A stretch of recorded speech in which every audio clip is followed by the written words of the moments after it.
Olá, meus amigos, Deus abençoe todos vocês.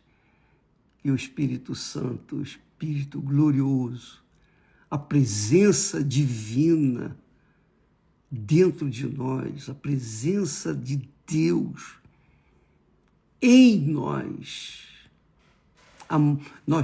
Quando a gente recebe o Espírito Santo, a gente se torna o templo de Deus, a morada do Altíssimo. Bacana, né? Você sabe que antes Davi queria tanto construir o templo, Deus estava, descia lá no tabernáculo, que era de lona, no deserto. Depois veio Davi e disse, não é justo que eu viva bem aqui numa casa, num palácio, e o meu Senhor esteja lá numa cabana. Não, vamos construir. Só que ele tinha as mãos sujas de sangue. Então, Deus não permitiu que ele, Davi, construísse. Mas ele projetou por inspiração divina. E então, o filho dele, Salomão, veio a fazer, ou construir o templo de Salomão. Depois, aquele templo que Deus desceu, a glória de Deus desceu sobre aquele templo magnífico. Depois, como o povo se corrompeu, o povo de Deus, o povo de Israel se corrompeu, então Deus ficou irado e permitiu que aquele templo fosse destruído. E todos os seus objetos, todas as suas riquezas foram levadas para a Babilônia. Mas Deus teve misericórdia, 70 anos depois, ele permitiu que o seu povo voltasse para Israel. E veio a construção, a reconstrução do templo, construído por Herodes. Herodes construiu o templo que já não tinha aquele mesmo tchan do primeiro templo. Então veio Herodes, construiu, reconstruiu e tal, e o povo adorava ali. E Jesus honrou esse templo, mesmo construído por Herodes. Lembra que os discípulos falaram para ele, Senhor, veja que pedras, olha só que maravilha de construção. E Jesus disse, não ficará pedra sobre pedra, tudo vai ser destruído. Por quê? Porque Deus não habita mais em templos feitos pelas mãos humanas. Agora, ele só habita em templos feitos por ele mesmo, gerados por ele mesmo. Quando a pessoa nasce da água e do Espírito Santo, então ela se torna um templo do Deus vivo. E aí sim, Deus se sente feliz, alegre por estar vivendo dentro daqueles que verdadeiramente foram gerados por Ele. Gerados por Ele. Ele os gerou pelo seu próprio Espírito. Não foi criação mais das suas mãos. Não foi gerado pelo homem, não foi gerado pela carne, não foi gerado da vontade do homem, não. Foi gerado pelo próprio Altíssimo. Aleluia. Eu fico muito alegre, muito feliz de passar isso para vocês, porque essa é a fé que nós temos cultivado no Deus vivo. Nós temos o Templo de Salomão aí em São Paulo, mas é apenas uma réplica daquele templo que foi no passado. Mas, mesmo assim, a Igreja do Senhor Jesus serve como berçário, ou melhor, eu diria, um nascedouro daqueles que amam a Deus, daqueles que realmente querem servi-lo. Mas vamos tocar o barco porque ontem nós falamos e daquele texto sagrado que está escrito já, que nem todos serão salvos, porque nós falamos que o Deus desse século cegou os entendimentos das pessoas. Então as pessoas pensam, as pessoas por causa de serem apaixonadas por esse mundo, por causa de serem muito ligadas a esse mundo, elas são cegadas pelo Deus desse mundo, que é o diabo. Essa é a realidade. E aí as pessoas não entendem nada das coisas de Deus, infelizmente. Nada. Leem a Bíblia, mas não entendem nada. Nada absolutamente. Zero. E entende tudo completamente diferente. Por isso, nós estamos trabalhando, todos os servos de Deus em todo o mundo trabalham, penso eu, creio eu, com afinco, para levar as pessoas à luz do Evangelho, levar o Espírito do Evangelho, que ilumina o entendimento da pessoa. E eu estava pensando, puxa vida, muitas pessoas pensam assim, eu não creio que Deus, que é amor, vai jogar gente no inferno, os incrédulos no inferno. Os incrédulos também não creem nisso. Os incrédulos dizem, Deus é amor, vou levando aqui, depois a gente acerta lá em cima. Nada disso, minha amiga, meu amigo. Quando a pessoa não considera a palavra de Deus, ela não considera Deus. Quando a pessoa não crê na palavra de Deus, ela não crê em Deus. Ela pode dizer-se cristã, evangélica, etc, etc, mas se ela não crê na palavra, e crer, já temos falado, envolve obediência, amor verdadeiro. Quando eu criei na Esther e ela creu em mim, então nós nos casamos, fizemos uma aliança para toda a vida e nos amamos hoje muito além do que amávamos logo no início do casamento, porque a gente vai cultivando um ao outro. Isso é glorioso, é fabuloso. Só quem vive 53 anos juntos pode falar isso. Eu posso falar, eu tenho autoridade para falar isso. E outros também que são casados a longa data, sabe disso.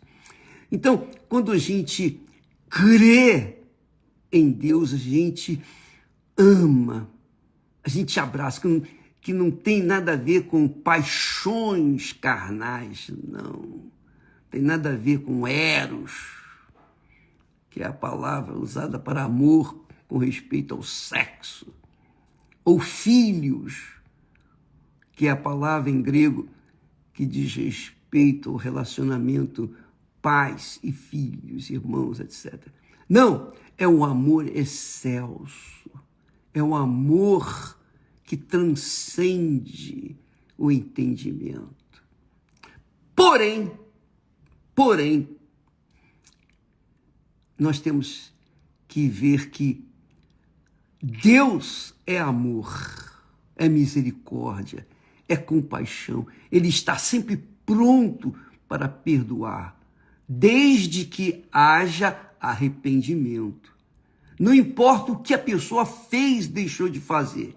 Ela pode não merecer nada, zero. Mas se ela se arrepender, esse arrependimento é um sinal de Deus. É um sinal já de Deus que ela vai ser perdoada. Por quê? Porque é Deus que nos dá o arrependimento. Ele nos dá, Ele nos concede o arrependimento. Ele nos convence do nosso pecado e nos dá o arrependimento. E então é só praticá-lo. executá-lo. E isso é a nossa parte. Mas o assunto que eu queria falar com vocês hoje, que me chamou muita atenção, é que muitas pessoas pensam assim, Deus é amor, no fundo, ele vai salvar todo mundo, ele vai perdoar e tal. Não é mesmo. Eu vou dizer para você que Deus ama, Deus é amor, Deus ama, Deus é misericórdia, mas Deus também odeia. Você sabia disso? Deus também odeia. E eu queria que depois você lesse o Salmo 78. O Salmo 78 descreve o porquê Deus odeia. E não só no Salmo escrito pelo profeta Asaf, mas também o próprio Salomão, também dirigido pelo Espírito Santo, escreveu estes textos. Estas coisas o Senhor odeia. Provérbios, capítulo 6, a partir do versículo 16. Provérbios 6, 16. Estas 6 coisas o Senhor odeia. E a 7ª, a sua alma abomina, que é um ódio, penso eu, acima do ódio. Abomina, quer dizer, detesta. É horrível. Estas coisas o Senhor odeia. E a 7ª, a sua alma abomina. Vamos lá, quais são as 7 coisas que Deus odeia? Aliás, as 6 coisas que Deus odeia e a 7ª que ele abomina. Olha só, presta atenção. Isso aí é muito forte. Vai pegar muita gente crente pelos pés. Olha só. Primeira coisa que Deus odeia: olhos altivos. Sabe qual que são olhos altivos? Orgulhosos. Aquele olhar bem arrogante. Primeira coisa. Deus odeia arrogância.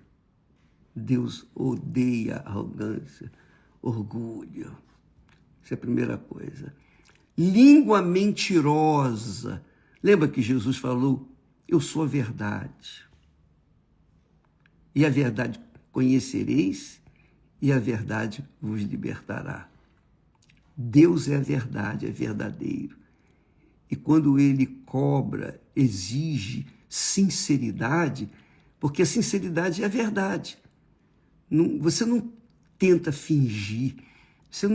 Sinceridade é aquela pessoa franca, que fala aquilo que ninguém falaria. É o discurso incorreto que os políticos não falam, não fazem. Então, uma mentira, Deus odeia a mentira, odeia. Eu também odeio a mentira. Quem é de Deus odeia a mentira, odeia. Sabe lá que você tomar decisões, decidir em cima de uma mentira, de uma informação mentirosa? Pois é isso aí. Você comete injustiça porque ouviu uma palavra mentirosa e você achava que era verdadeira. Você confiou na pessoa, mas a mentirosa tentou fazer exatamente isso, enganar e obrigar a gente a tomar uma decisão injusta. Então, olhos altivos, que é orgulho, língua mentirosa. Segunda coisa, mãos que derramam sangue inocente. Mãos que derramam sangue inocente. A gente sabe que existem mãos que derramam sangue não inocente. Com pena de morte, por exemplo, a pessoa é obrigada, o executor da pena de morte é obrigado a fazer aquilo.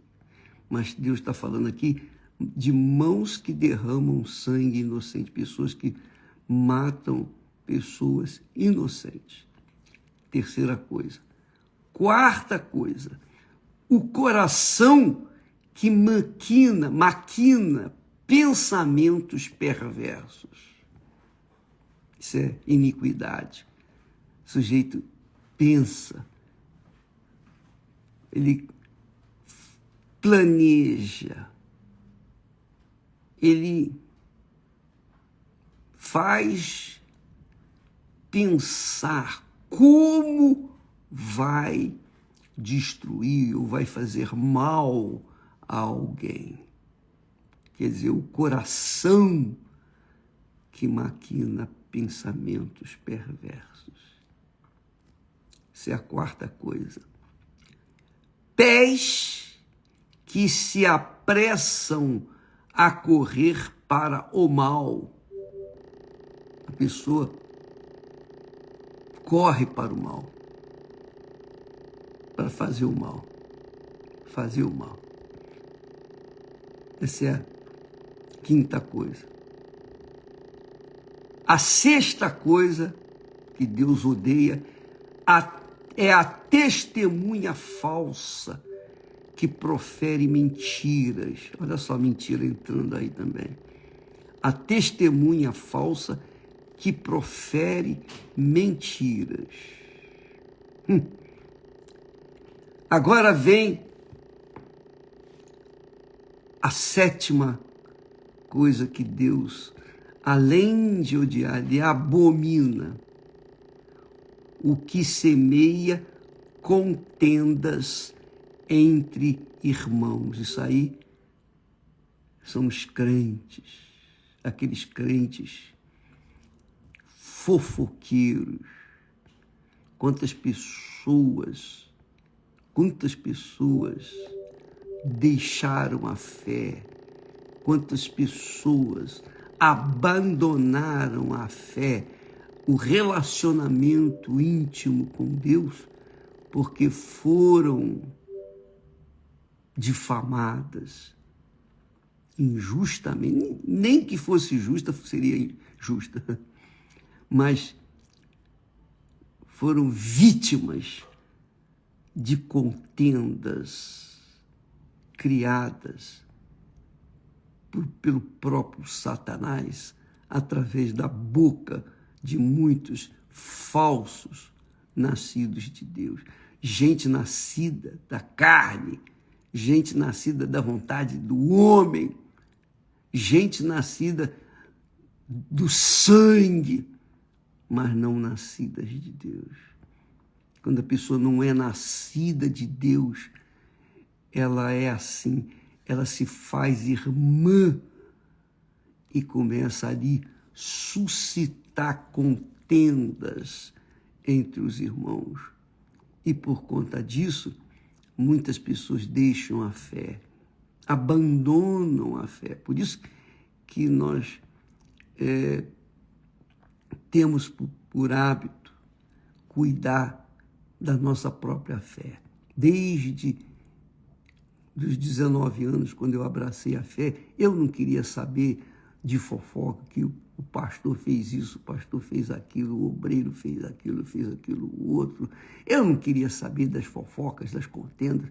A minha fé era muito preciosa, o meu relacionamento com Deus era muito, mas era extremamente importante. Eu não poderia deixar o meu coração se sujar por causa de tititi ou fofoca no meio da igreja. Isso acontece muito dentro das igrejas, porque as igrejas são lugares onde reúnem, agrupam pessoas de todas as camadas sociais, pessoas de todas as crenças.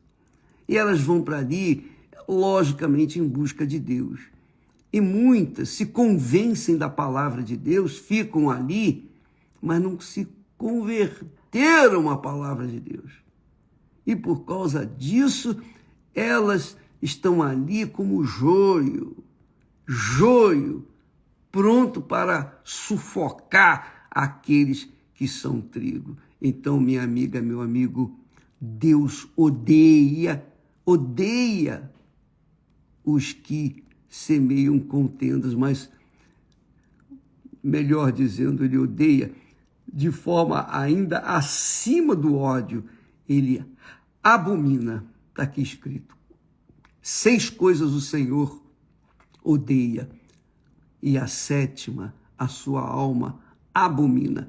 Você pode ler isso em Provérbios, capítulo 6, versículos do 16 até o 19.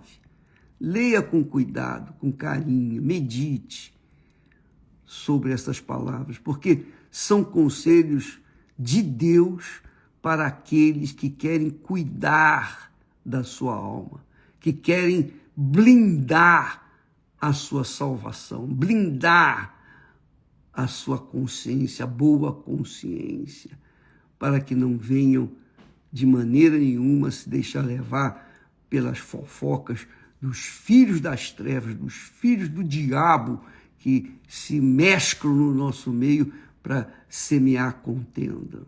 Essa é a realidade. Especialmente nesses últimos tempos, é mais fácil através de e-mails, através das redes sociais.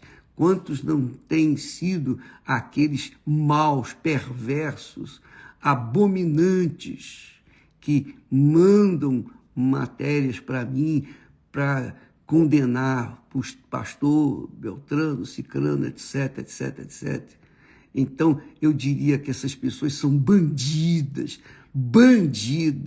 Elas querem semear contendas, porque elas têm interesse nisso. Mas, graças a Deus, que o Senhor é misericordioso e nos tem dado discernimento para detectar os irmãos, não irmãos, irmãos, mas irmãos mesmo, gente ruim, gente perversa, pior do que os incrédulos. Essa é a realidade. Bem, fica aí a palavra de alerta para você que está me assistindo nesse momento. Quem sabe nesse instante o Espírito Santo convenceu você, minha amiga, que tem sido desigrejado, você tem saudade da sua igreja, de voltar para a igreja que você pertencia, não importa se é a Igreja Universal, se é outra igreja, outra denominação, não importa, mas você saiu do fogareiro, você deixou aquele fogareiro que é o lugar onde você tinha comunhão com o Altíssimo. Você deixou e ficou uma brasa e foi se apagando. A brasa foi se apagando porque você ficou sozinha. Você está sozinho. Então foi apagando. E hoje você tem sido um carvão que pode ser pisado e desfeito. Porque você se separou, você saiu, você com as suas próprias pernas saiu lá do braseiro, infelizmente. Mas quem sabe o Espírito Santo esteja nesse momento dizendo para você, volta, urgente, porque eis que estou à porta, e ele está à porta, e ele volta, breve. Nós estamos vendo isso, nós estamos sentindo já o perfume do nosso Senhor Jesus, literalmente, com os fatos que têm acontecido em todo o mundo. em toda a terra e também, inclusive, dentro das igrejas. Deus abençoe a todos e até amanhã. Hoje, quarta-feira, você tem o privilégio de se juntar, assim como você usou suas pernas para sair do braseiro, você tem pernas para voltar ao braseiro. Basta você querer. É uma questão de opção, escolha. Você quer volta porque você tem condições e Deus lhe dá condições de você voltar. Você só não volta se você for orgulhoso, se você pensar assim, o que vão falar de mim? Você está preocupado com a opinião alheia, não está preocupado com a opinião de Deus. Quer dizer, isso é uma ofensa a Deus. Deus abençoe a todos e até amanhã em nome de Jesus. Amém.